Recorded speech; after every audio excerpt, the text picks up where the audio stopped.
ये आखिरी बार मुझे रोते हुए देख रही थी। बारिश बहुत तेज हो रही थी। सड़क पर खड़े लोग छतरी बचा रहे थे। गाड़ियां तेजी से निकल रही थी, लेकिन उस भीड़ में मैं अकेला खड़ा था और मेरे सामने वो लड़की खड़ी थी जिसे मैंने अपनी पूरी जिंदगी समझ लिया था। मेरी आंखों से आंसू रुक नहीं रहे थे। मैंने कांपती आवाज में उससे कहा, मत जाओ ना, मैं तुम्हारे बिना सच में मर जाऊंगा। लेकिन उसने मेरी तरफ देखा, मेरी आंखों में आंसू देखे और फिर वो चली गई। उस दिन पहली बार मुझे समझ आया कि कुछ लोग आपको छोड़ते वक्त भी रोते नहीं, क्योंकि वो पहले ही अंदर से जा चुके होते हैं। उनका नाम था सिया और मैं। आरव, हमारी कहानी किसी फिल्मी जैसी नहीं थी। बहुत साधारण था, लेकिन दर्द बहुत असली था। मैं पहली बार उससे कॉलेज की लाइब्रेरी में मिला था।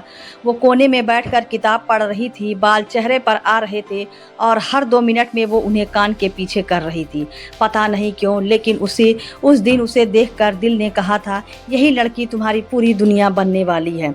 मैं उसे रोज देखने लगा, कभी कैंटीन में, कभी गलियारे में, कभी बारिश में भीगते हुए। धीरे धीरे बात शुरू हुई, फिर दोस्ती, फिर आदत और फिर प्यार।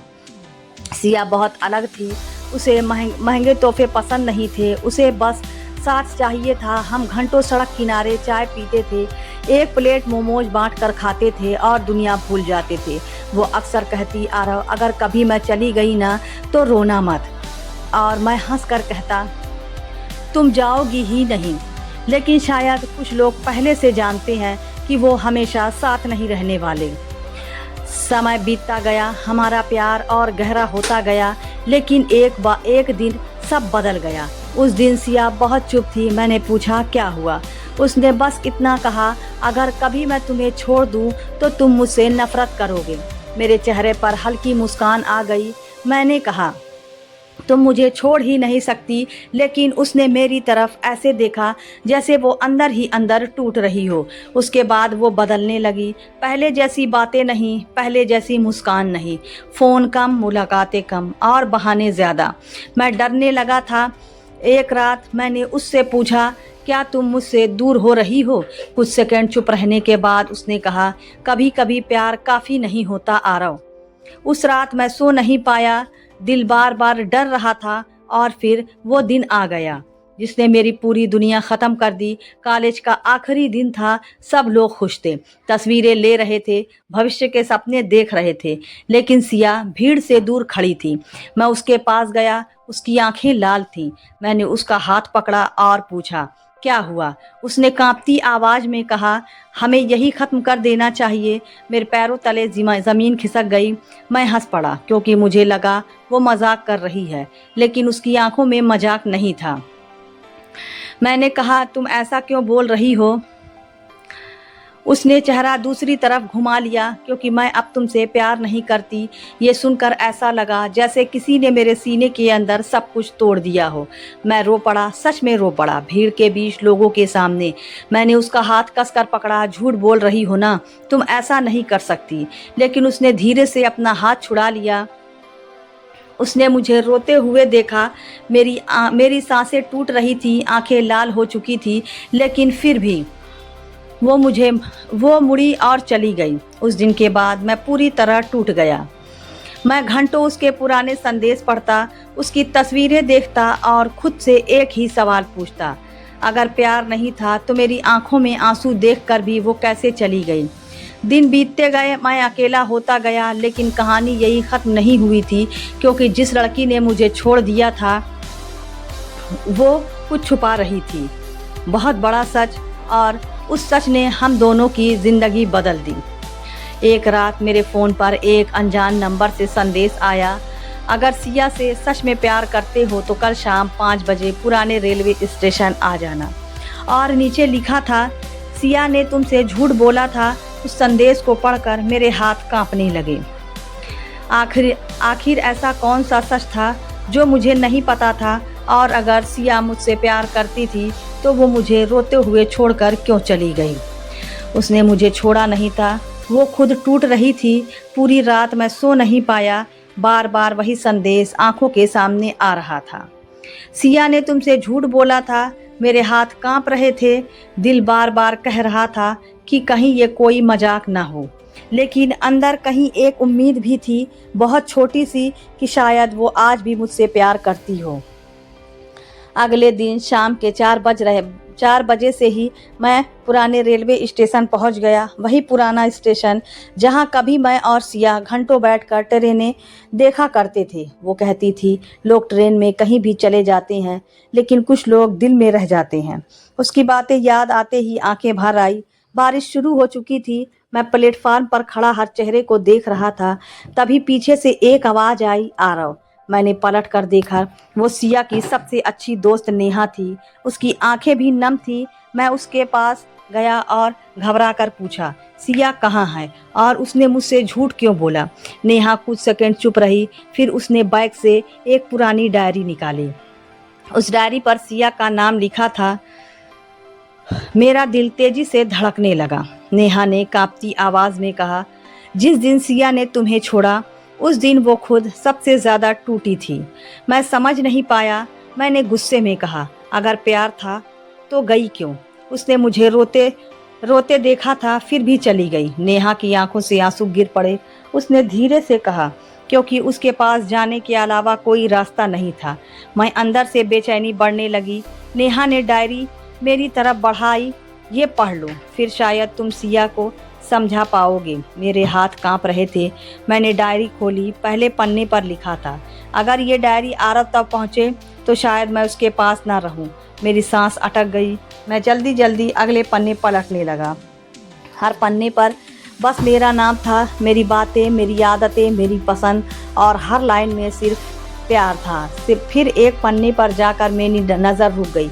उस दिन की तारीख लिखी थी जिस दिन उसने मुझे छोड़ा था। नीचे लिखा था, आज मैंने आरव को खुद से दूर कर दिया। मेरी आंखों से आंसू गिरने लगे। मैं पढ़ता गया। काश वो समझ पाता कि मैं उसे छोड़ना नहीं चाहती, लेकिन अगर मैं उसके साथ रही तो उसकी ज़िंदगी बर्बाद हो जाएगी। मेरा दिल बैठने लगा। आगे लिखा था, डॉक्टर ने कहा है कि मेरे पास ज़्यादा समय नहीं है। मेरे हाथ सुन्न पड़ गए। आंखों के सामने सब धुंधला होने लगा। मैंने कांपती आवाज़ में नेहा से पूछा, ये झूठ है ना? नेहा रो पड़ी। सिया को दिल की बहुत गंभीर बीमारी थी, आरव। उस पल ऐसा लगा जैसे दुनिया रुक गई हो। मेरे कान सुन्न हो गए। मैं वहीं ज़मीन पर बैठ गया। मुझे कुछ समय नहीं आ रहा था। सिर्फ एक ही बात दिमाग में घूम रही थी, वो अकेले इतना दर्द सहती रही और मुझे पता तक नहीं चला। मैं फिर डायरी पढ़ने लगा। आज डॉक्टर ने कहा कि शायद मैं ज़्यादा दिन ना बचूं, लेकिन मुझे मौत से डर नहीं लगता। डर इस बात का लगता है कि आरव टूट जाएगा। मेरे आंसू डायरी पर गिर रहे थे। हर शब्द मेरे सीने में चुभ रहा था।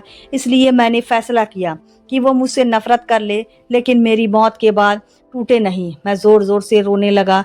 लोग मुझे देख रहे थे, लेकिन उस वक्त मुझे किसी की परवाह नहीं थी।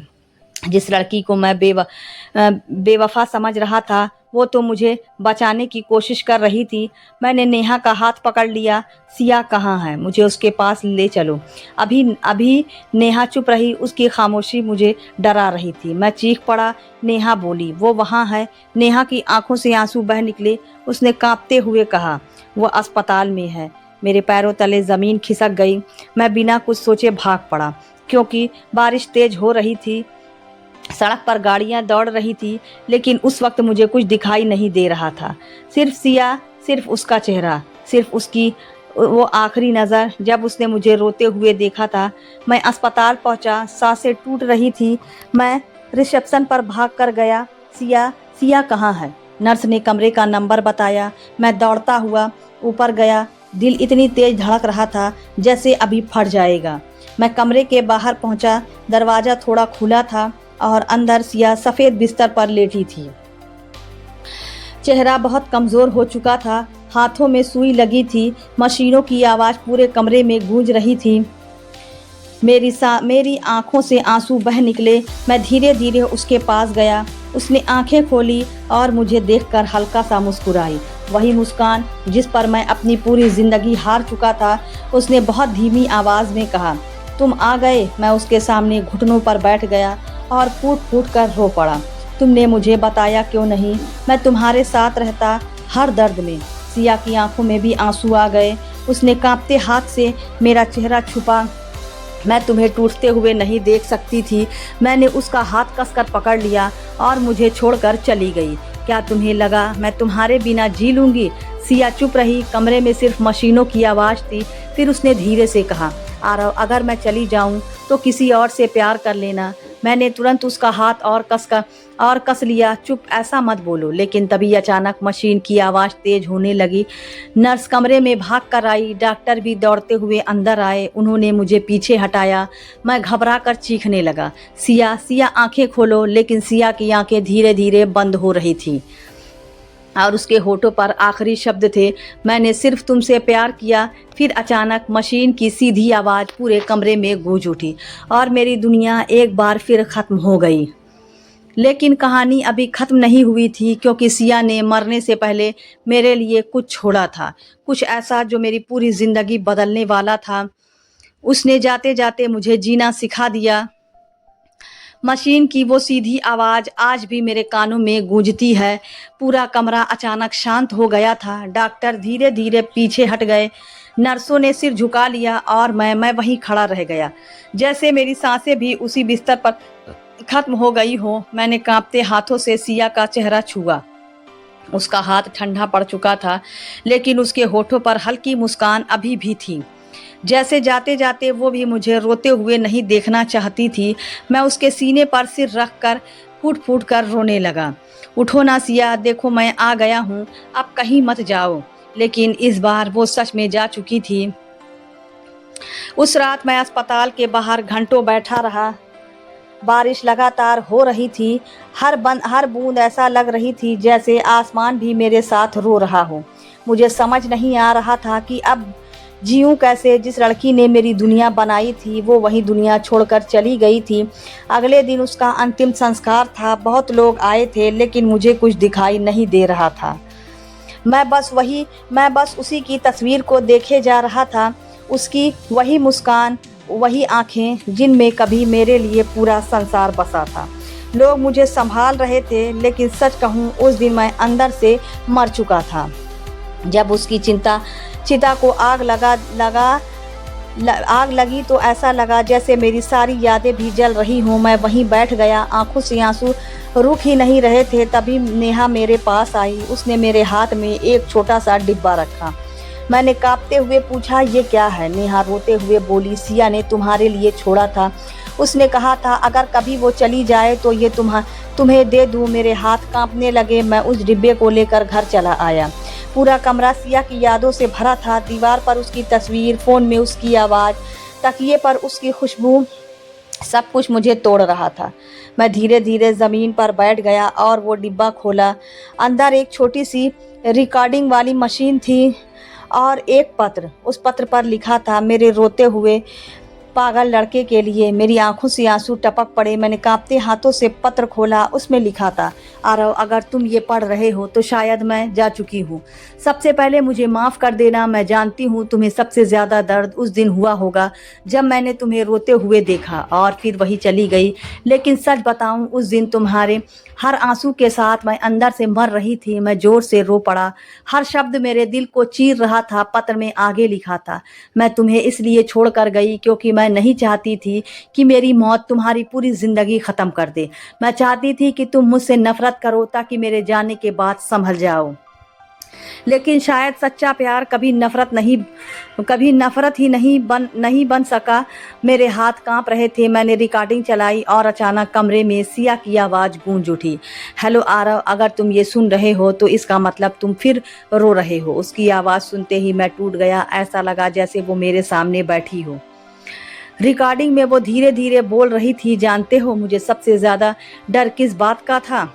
कि मेरे जाने के बाद तुम खुद को ख़त्म कर लोगे। इसलिए एक वादा करो, तुम जियोगे मेरे लिए नहीं, अपने लिए। मैं रोते हुए ज़मीन पर बैठ गया। सिया की आवाज़ लगातार चल रही थी, और हाँ, एक बात हमेशा याद रखना, जिस दिन मैंने तुम्हें रोते देखा था उस दिन मैं इसलिए नहीं रुका क्योंकि अगर एक सेकेंड और रुक जाती ना तो कभी जा नहीं पाती। मेरी सांसें टूट रही थी, आंखों से आंसू रुक ही नहीं रहे थे। रिकॉर्डिंग में आखिरी शब्द थे, तुम्हें पता है मैं अगला जन्म नहीं मांगती। मैं बस इतना चाहती हूँ कि अगर कभी ऊपर वाला हमें फिर मिलाए तो इस बार हमें अलग ना करे। रिकॉर्डिंग बंद हो गई और पूरा कमरा फिर शांत हो गया, लेकिन इस बार उस खामोशी में भी सिया थी। उसके जाने के बाद कई महीने तक मैं हर रात रोता रहा।